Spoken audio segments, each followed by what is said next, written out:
की तरफ मुंह करके रोने लगे भगवान। उद्धव गए, इनके चचेरे भाई थे, भगवान के बड़े भक्त थे, ज्ञानी थे। वृष्णि नाम प्रवरो मंत्री कृष्णस्य दैत सखा शिष्यो बृहस्पतेर साक्षात उद्धवो बुद्धि सत्तम। उद्धव गए कि तुम तो परम ब्रह्म परमात्मा हो, ये मोह ममता तुम्हारे अंदर कहां से आई? तब भगवान ने कहा, उद्धव भैया मेरी वहां गोपियां रो रही हैं, गैया रो रही हैं, ग्वाल वाल रो रहे हैं, और ऐसी अवस्था में उस प्रेम में मैं सना हुआ हूं, मैं उस प्रेम को तोड़ नहीं पा रहा हूं। ऊधो मोय ब्रज विसरत नहीं, मुझे मेरा ब्रज मैं चाहता हूं भूल जाऊं, पर मैं क्या करूं? यदि कोई ऐसा उपाय है जाए कि वे मोय भूल जाएं, बिन को रोए व बंद है जाए, तो मुझे शांति मिले। उद्धव बोले कोई उपाय हो तो बताओ। भगवान बोले कि बिन को मोह दूर कर दे कोई ज्ञानी, तो बिन को रोए व बंद है जागो। तो उद्धव को जो ज्ञान का अहंकार था उसको दूर करने के लिए भगवान ने उद्धव को भेजा कि जाओ वृंदावन, मेरी गोपियों को ज्ञान का उपदेश करो। उद्धव बोले चला तो जाऊंगा, पर मैं ज्यादा दिन ठहरने वाला नहीं हूं। भगवान बोले एक बार जाओ तो सही, ये तो वक्त बतावे हो कि ज्यादा ठहरोगे कि तुरंत चले आओगे। उद्धव जैसे ही वृंदावन में प्रवेश करता है साहब, मथुरा से जब चले ऊधो तो वृंदावन निकट आया, वहीं से प्रेम ने अपना अनोखा रंग दिखलाया। उलझ कर वस्त्र में कांटे लगे ऊधों को समझाने, तुम्हारा ज्ञान पर्दा फाड़ देंगे प्रेम दीवाने। उद्धव ने जैसे ही पांव रखा वृंदावन में, ज्ञान का जो टेम्परेचर था वो कम हो गया और हृदय में भाव उमड़ने लगा, क्योंकि वृंदावन प्रेम की भूमि है। जैसे कथा पांडाल में आते हैं तो मन अलग प्रकार का हो जाता है, और पांडाल से निकलते हैं तो मन अलग प्रकार का हो जाता है। ऐसे ही भगवान की ये भाव भूमि बन जाती है पांडाल की जगह, तो मन बदलने लगा उद्धव का।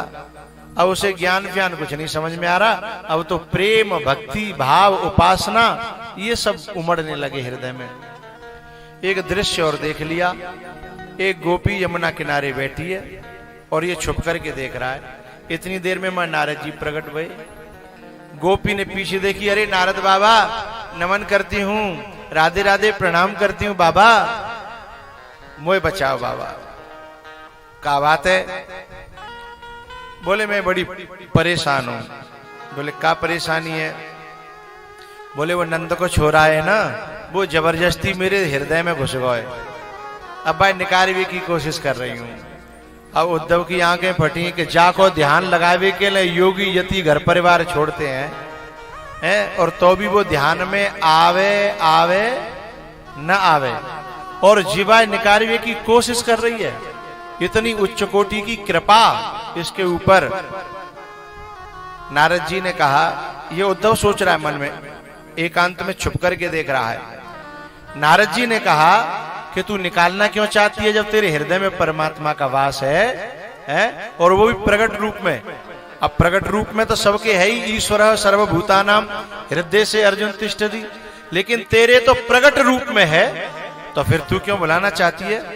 बोले बाबा और जब वो हृदय में रहे तुम्हें संसार में मन न लगे, और उनमें भी वो काम करने को मन होए, दुनिया अच्छी नहीं लगती, और अभी मेरे छोटे छोटे बालक हैं, अभी मैं दुनिया छोड़े लायक हूं नहीं, और दुनिया के मतलब की जो छोड़ नहीं रहो, अब मैं जाऊं तो कहां जाऊं? इसलिए ऐसी कृपा करो हे बाबा कि मैं दिल तुझे निकल जाए, जब तक मेरे छोटे छोटे बालक हैं। आओ तो उद्धव पागल है वो, और वो वंदना करता है उस गोपी के चरणों की नहीं, चरणों के नाखूनों की नहीं, चरणों के रज की वंदना करता है। बड़ा प्यारा श्लोक है। वंदे नंद व्रजस्त्रीणां पादरेणुमभीक्ष्णसः यासां हरिकथोद्गीतम् पुनाति भुवनत्रयम्। वंदे नंद व्रजस्त्रीणाम, इस व्रज की जो नारियां हैं मैं पाद रेणु मवीक्षण सह, चरणों की जो रेणु है उनकी मैं वंदना करता हूं। अरे ऐसो भाव, ऐसो प्रेम, ऐसी कृपा तो बड़ी बड़ी योगी यति सन्यासियों पर नहीं होती। योगी वृंद दुर्लभ गत जोई, और तो कहें आज सुलभ भई सोई। चरणों में गिर पड़ा साहब। अब तो वाणी चारों तरफ कहूं गोपी कछु कह रही है, कहूं गोपी कैसी भाव में डूबी है, और गोपियों का ऐसा रंग चढ़ गया। अब तो उद्धव बावरो है गो। एक जगह राधा रानी बैठी थी, आसपास झुंड बैठा था गोपियों का। माँ जाके जाने अपनी जो कर्तव्य निभाए भी आयु काऊ जाने सोची नेकाद कछु कह के तो अब देखूं, नेकाद अपने वेदांत तो कहूं, क्योंकि भगवान ने वादा करके आया हूं तो नेकाद तो निभाऊं। ये गोपी राधा रानी जो बीच में बैठी हैं, उनसे भगवान ये जाकर के कहता है उद्धव कि अरे गोपियों, तुम जाके वियोग में रो रही हो ना, वो तो व्यापक है, वो तो ऐसी कोई जगह नहीं है जहां नहीं होए, फिर तुम क्यों रो रही हो? तो एक गोपी ने कहा, अरे उद्धव भैया, हमें बा ब्रह्म की जरूरत नहीं है जो व्यापक होए और निर्गुण होए, निराकार होए। हमें तो बाकी जरूरत है जो हमारा गोबर उठवावे और हमारी छाछ पीवे के लिए नाचे, ऐसे ब्रह्म की जरूरत है हमें।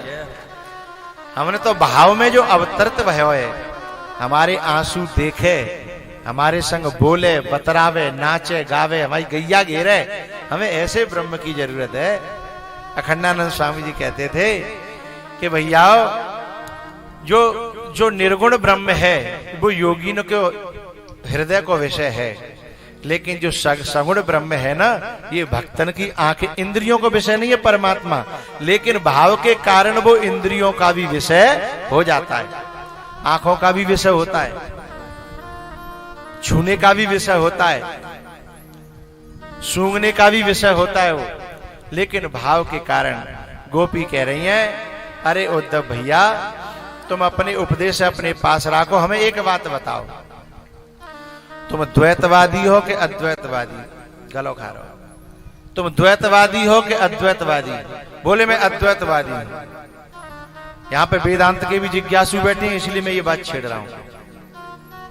तो बोले भैया, हमने सुनी है कि अद्वैत में तो दूसरा कोई होता ही नहीं है, एक ही ब्रह्म है। बोले बिल्कुल सही सुनी तुमने। तो ये बताओ, जो दूसरों कोई है नहीं तो तुम उपदेश कौन कर रहे हो? तो तुम्हारी निगाह में तो कोई दूसरा है ही नहीं। या तो तुम अद्वैतवादी मत बनो या फिर उपदेश मत करो। जब इतनी बड़ी बात गोपी ने की सुनी तो गमार समझ रहे हो ना, ये तो समझ रहे हो जब भाई गोपियां गोबर थापे वाली हैं, गैयन गुसानी दे देते हैं और अपना मठा चला रही हैं। उन्हें क्या पता था कि श्रुति रूपा ऋषि रूपा ये गोपियां हैं। अब तो वही उद्धव चरणों में गिर पड़ा कि इन्हें वेदांत का भी इतना बड़ा बोध है और उसके बाद फिर इतनी भावभरी भक्ति भी है। इन दोनों का एक जगह टिकना ये भगवान कृपा के बिना हो नहीं सकता।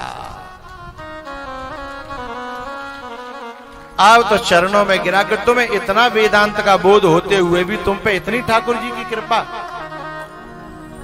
तो मुझे भी प्रदान कर दो ना। और राधे रानी के चरणों में गिर पड़ा उद्धव। सरस किशोरी बयस किशोरी रति रस भोरी की जय कृपा की गो